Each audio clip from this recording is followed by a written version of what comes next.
Can you imagine the caricatures? Yeah, the Tom McDonald, the face tattoos. What if they changed all the tattoos to be like kid friendly, like big hearts and whatever, rainbows and unicorns or whatever else? Like he's like just like this, you know? That's funny. That'd be a cool character. We need to pitch him. They could be superheroes. Nova Rockefeller already has a superhero name. I like that. What's up, y'all? Cliff and Chandra here from Not Gospel Studios. Netflix is coming to Dave Chappelle's defense. Which I never understood why Dave Chappelle got away with stuff that nobody else did in the whole corporate liberal community. You think he'd get away with it if he was white? Oh, no. Me neither. Let's talk about it. Let's talk about it. Yeah, so I have a clip here from the Tim Pool podcast. He's going over the story. So shout out to Timcast IRL. Check it out if you want to see the entire clip. Check out his podcast. But we're just going to watch this clip.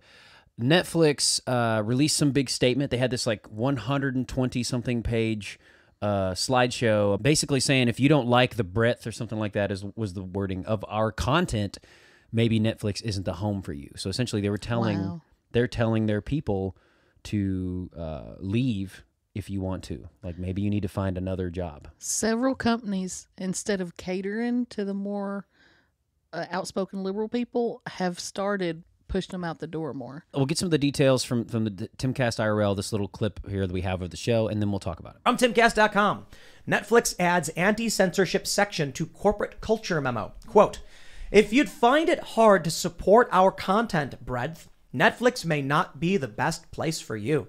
The streaming service has advised employees. And that's really it. That's the big smack in the face. The document, it's their culture, it's their corporate culture memo, whatever, guidelines, was originally a 125-slide presentation created by co-founder Reed Hastings to regulate the company without a traditional corporate structure.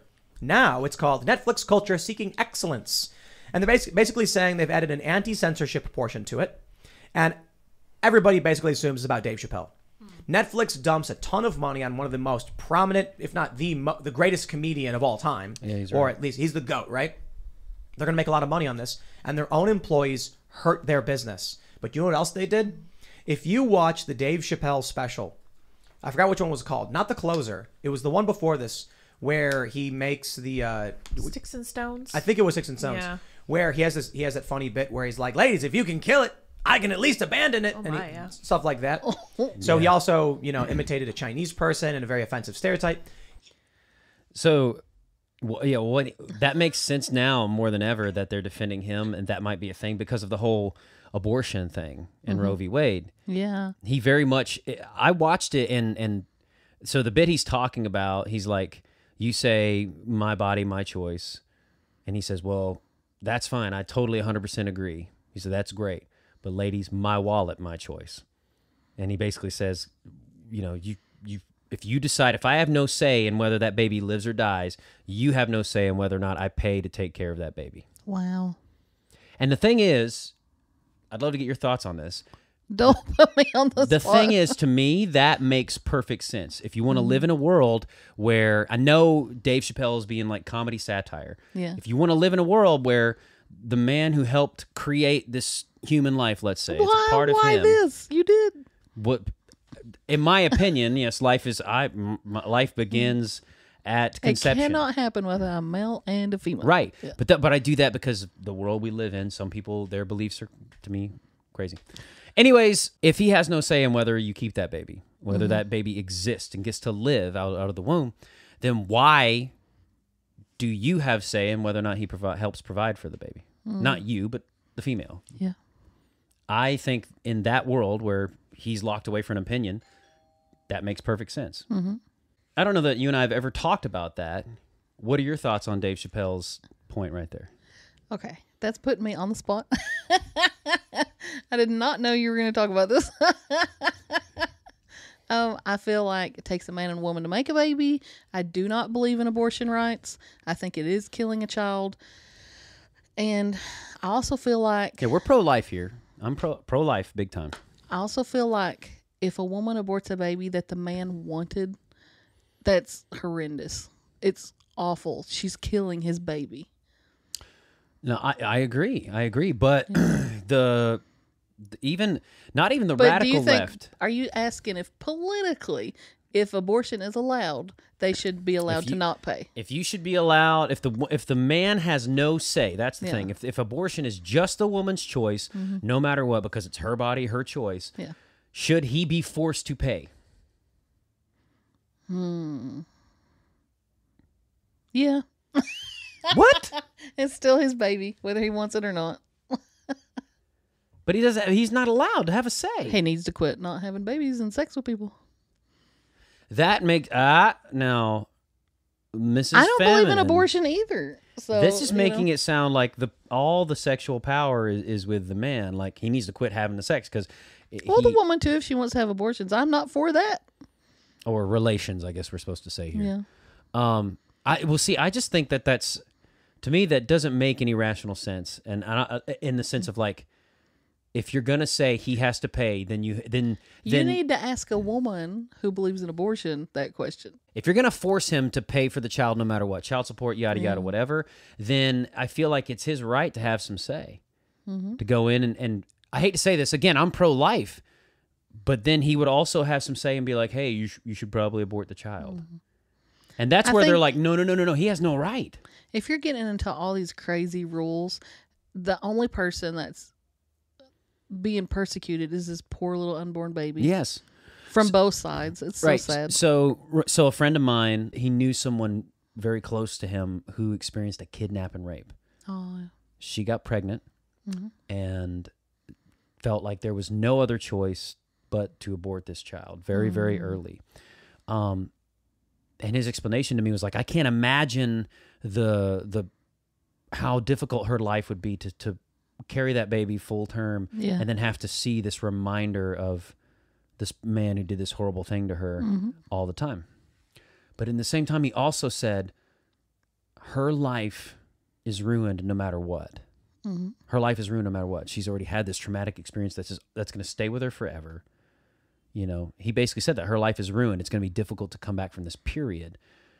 And then I was like, well, that answers your question. In my head, I'm like, I wanted to tell my friend, and we've had discussions about it. It's like, well, if her life is ruined no matter what, I was like, then why compound that by ruining another life or ending another life? Yeah.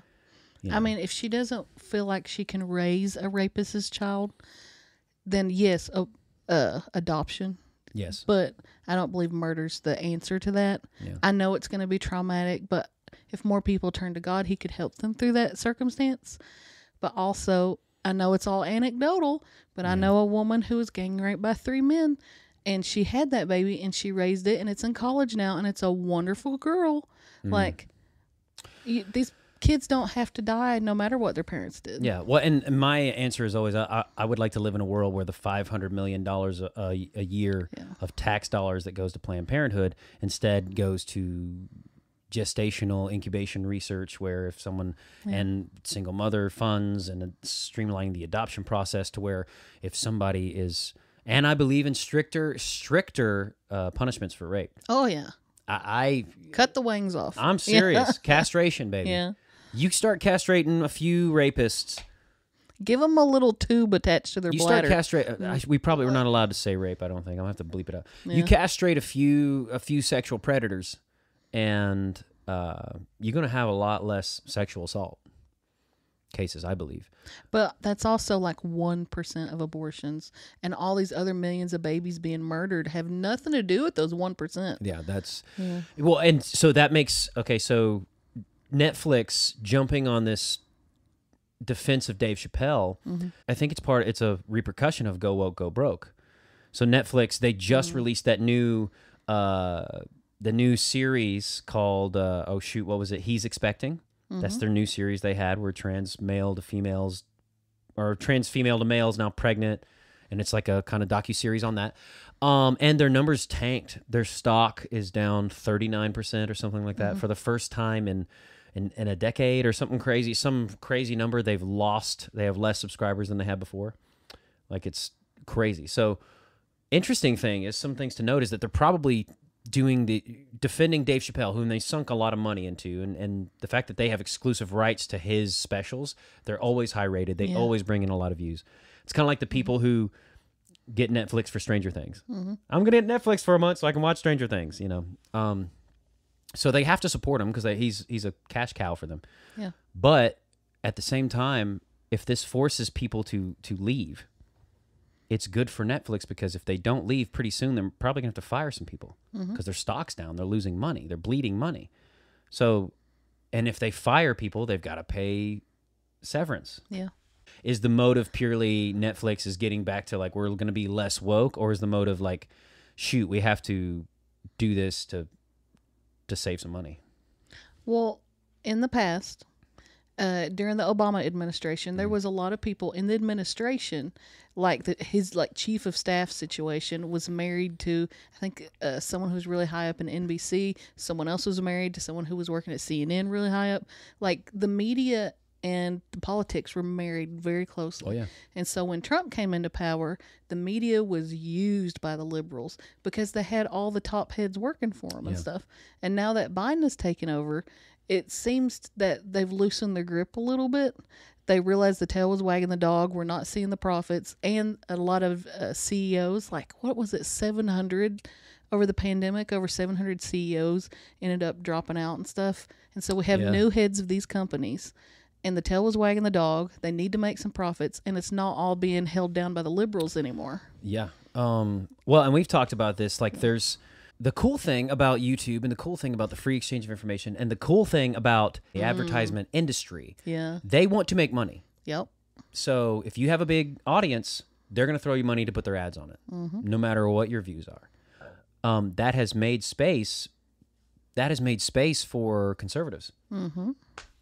Ben Shapiro throws $200 million at a kids network, Daily Wire Kids. That would never have happened had the advertisement industry not been like, we're going to throw ads. YouTube's like, we need to make money. Ben Shapiro's got millions of followers. Let's put ads on his thing, give him some money. Yeah.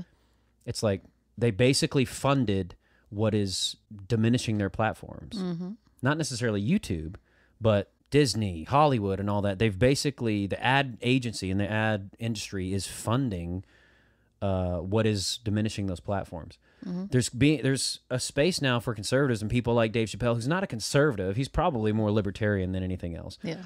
And liberal. And Like, more he's liberal. definitely on Yeah. those sides. He's probably a left-leaning libertarian. But it's giving space for him and other people who may be right-leaning libertarians and then full conservatives to have space for their views because they've got the money. So if they pull together and they want to do it, it's like if we'd done videos on Tom McDonald, he's obviously doing plenty good for himself. If he decided to partner with somebody, with Daily Wire or whoever, to create some kind of special or whatever, some kind of show for kids, whatever it is, they'd have the space to do it and nobody could do anything about it. Could you see that? That would be awesome. An animated Tom McDonald. Can you With imagine face the tattoos. caricatures? Yeah, the Tom McDonald with face tattoos. What if they changed all the tattoos to be like kid friendly, like big hearts and whatever, rainbows and unicorns or whatever else? Like he's like just like this, That's funny. That'd be a cool character. We need to pitch him. They could be superheroes. Nova Rockefeller already has a superhero name. I like that. Thank you guys so much for watching. Let us know what you think about this. Do you agree with Dave Chappelle's views? Do you think that Netflix should have kicked him to the curb because he's too offensive? If so, you're probably not watching this anyways. Like, comment, share, and subscribe. Continue to support independent creative content. You guys have been awesome. We thank you for all the views and all the subs. Hit the notification bell if you want to be notified of when every time we release a new video. About this time right now, it's towards the end of the month. We are about to release our final big push for Big Little Church. It's going to be a mega episode. Watch out for that. Those episodes always premiere on Mondays. The playlist is in our channel. You can hit the playlist and check out Big Little Church. And as always, keep being awesome, because that's how God made you. Let's talk about it.